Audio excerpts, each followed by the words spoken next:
ഗജപ്രിയനായ ഗുരുവായൂരപ്പന്റെ ആനകൾക്ക് 2025 ജൂലൈ 1 മുതൽ സുഖചികിത്സ ആരംഭിച്ചു.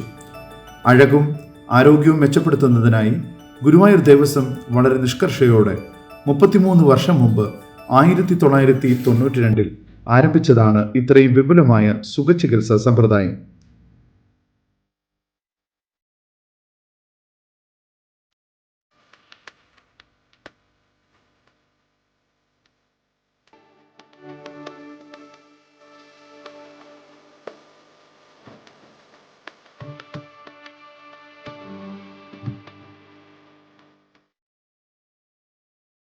ഗജാനനം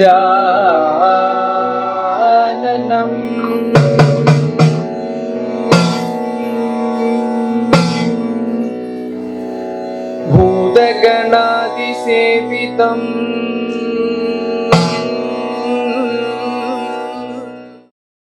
കോഴിക്കോട് സാമൂതിരി രാജ മാനേജിംഗ് ട്രസ്റ്റിയും ഗുരുവായൂർ മല്ലിശ്ശേരി നമ്പൂതിരി സഹ ട്രസ്റ്റിയുമായി ഗുരുവായൂർ ക്ഷേത്രഭരണം നടത്തിയിരുന്ന കാലഘട്ടത്തിൽ 89 വർഷങ്ങൾക്ക് മുമ്പ് ദേവസ്വം ആനകൾക്ക് വേനൽക്കാല ചികിത്സ എന്നൊരു സമ്പ്രദായം ഉണ്ടായിരുന്നതായി ചരിത്രരേഖകൾ വ്യക്തമാക്കുന്നു. സാമൂതിരിയുടെ രാജഭരണകാലത്ത് 1936 മാർച്ച് 25 അന്ന് വേനൽക്കാല ചികിത്സ നടത്തുന്നത് സംബന്ധിച്ച് സാമൂതിരി രാജയുടെ മുദ്രയോടുകൂടെ ദേവസ്വം മാനേജർക്ക് നൽകുന്ന തിട്ടൂരത്തിൽ കൃത്യമായി നിർദ്ദേശങ്ങൾ നൽകുന്നുണ്ട്. അന്ന് ദേവസ്വം വക ആനകളുടെ എണ്ണം കുറവായ കാലഘട്ടമായിരുന്നതിനാൽ ആനക്കാര്യസ്ഥൻ എന്ന ഒരു തസ്തിക തന്നെ വേണ്ടെന്ന് വെച്ചു. അന്ന് ആനക്കാര്യസ്ഥനായിരുന്ന ആളെ ഒഴിവാക്കി 10 പറ നെല്ല് പെൻഷനായി കൊടുക്കാനും സാമൂതിരിയുടെ തിട്ടൂരമുണ്ടായിരുന്നു. മാത്രവുമല്ല 1936 മെയ് 28 ഉത്തരവിലൂടെ ക്ലർക്ക് രാമനെ, ഇപ്പോൾ പറയത്തക്ക പണിയൊന്നുമില്ലാത്തതിനാൽ രാമനെ ആനകളുടെ മേലന്വേഷണത്തിന് അയക്കാനും സാമൂതിരി കൽപ്പിച്ചു. ആദ്യകാലം മുതൽ ആനകളുടെ ചികിത്സാ സമ്പ്രദായം ആയുർവേദ വിധിപ്രകാരമായിരുന്നു നടത്തിയിരുന്നത്.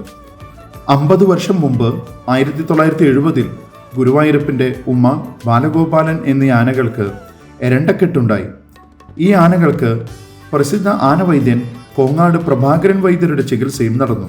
ക്രൂരകോഷ്ഠ പ്രകൃതി ആയതിനാലും കൃമിയുടെ ഉപദ്രവം ഉള്ളതിനാലും വേണ്ടത്ര കാലം മുലപ്പാൽ കുടിക്കാൻ ഇടവരാത്തതു കാരണം ഗ്രഹണയുടെ ഉപദ്രവം ബാധിച്ച നിലയിലായതിനാലും മേലാൽ ഇത്തരം അനിഷ്ട സംഭവം ഇല്ലാതിരിപ്പാൻ 41 ദിവസം ബാലാമൃത രസായനവും യോഗരാജ ചൂർണവും ആനകൾക്ക് നൽകാൻ വൈദ്യൻ നിർദ്ദേശിക്കുന്നുണ്ട്.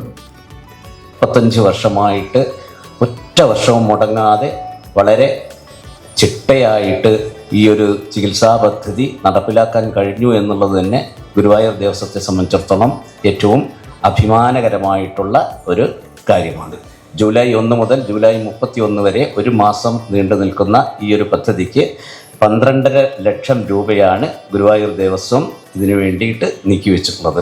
ഈ ആനകളെയൊക്കെ തൈലമിട്ട് കുളിപ്പിച്ച് അതിന് ശേഷമാണ് ഇവയ്ക്ക് ഔഷധങ്ങൾ കൂടി കലർന്നിട്ടുള്ള ഭക്ഷണം നമ്മൾ നൽകുന്നത്.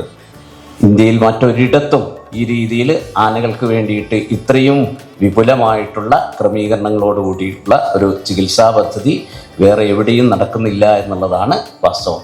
പുന്നത്തൂരിലെ ആനക്കോട്ടയിലേക്ക് അഥവാ ആനത്താവളത്തിലേക്ക് ഗുരുവായൂർ ദേവസ്വം അതിൻ്റെ ആനകളെ കുടിയിരുത്തപ്പെട്ടതിൻ്റെ 50ാമത് വാർഷികം കൂടി ആഘോഷിക്കുന്നൊരു സമയമാണ്. പിന്നീട് ഗുരുവായൂരപ്പന് കൂടുതൽ ആനകൾ വഴിപാടായി വന്നു തുടങ്ങി. സാഹചര്യങ്ങൾ മാറി. ദേവസ്വം ഭരണസാരഥ്യം സർക്കാരിൻ്റെ അധീനതയിലായി. 1975 ജൂൺ മാസം 26 ആനകളെ പരിപാലിക്കാൻ പുതിയ വാസസ്ഥലം പുന്നത്തൂർ കോട്ടയിലേക്ക് മാറ്റി. 25 ആനകളുണ്ടായിരുന്ന ഗുരുവായൂരപ്പന്റെ ഗജസമ്പത്തിൽ ആനകൾ 40ഉം അതിലധികവുമായി. ഈ സാഹചര്യത്തിലാണ് ഭക്തന്മാരുടെ അഭിപ്രായം സ്വീകരിച്ചുകൊണ്ട് ഗുരുവായൂരപ്പന്റെ ആനകൾക്ക് 1981 മെയ് മാസം മുതൽ ആനയൂട്ട് എന്ന പുതിയൊരു വഴിപാട് ആരംഭിച്ചത്. 1200 രൂപയായിരുന്നു ഈ വഴിപാടിന് അന്നത്തെ നിരക്ക്.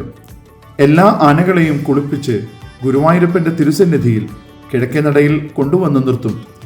ഉച്ചയ്ക്ക് 3 മണിക്ക് ഭഗവത് സന്നിധിയിൽ ആനയൂട്ട് നടക്കും.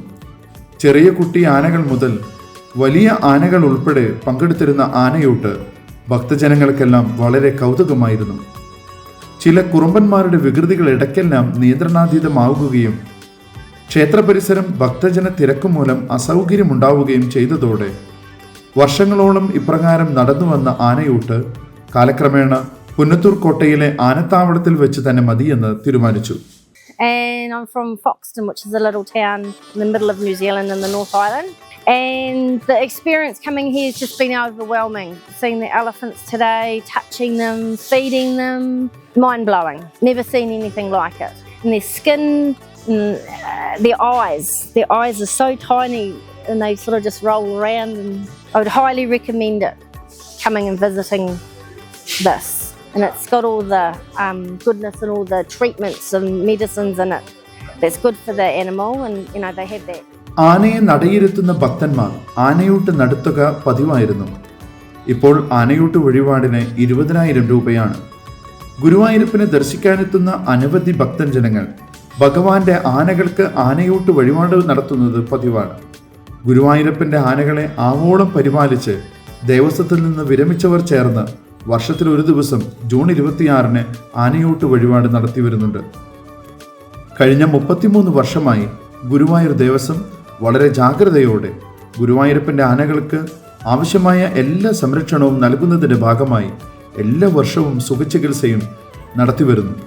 മേൽപ്പത്തൂർ ഭട്ടപാദർ നാരായണീയത്തിലൂടെ ഹന്തഭാഗ്യം ജനനാം എന്ന് ഉച്ചൈസ്തരം ഉദ്ഘോഷിച്ചുവെങ്കിൽ ഇന്നിതാ ഈ ഗുരുഭവനപുരത്തിൽ ഗജപരിപാലകനായ ഗുരുവായൂരപ്പൻ്റെ സ്വർണ്ണത്തിടംപേറ്റി ഭജനം ചെയ്യുന്ന ആനകൾക്കിത് സുവർണകാലം. ഹന്തഭാഗ്യം ജനനാം.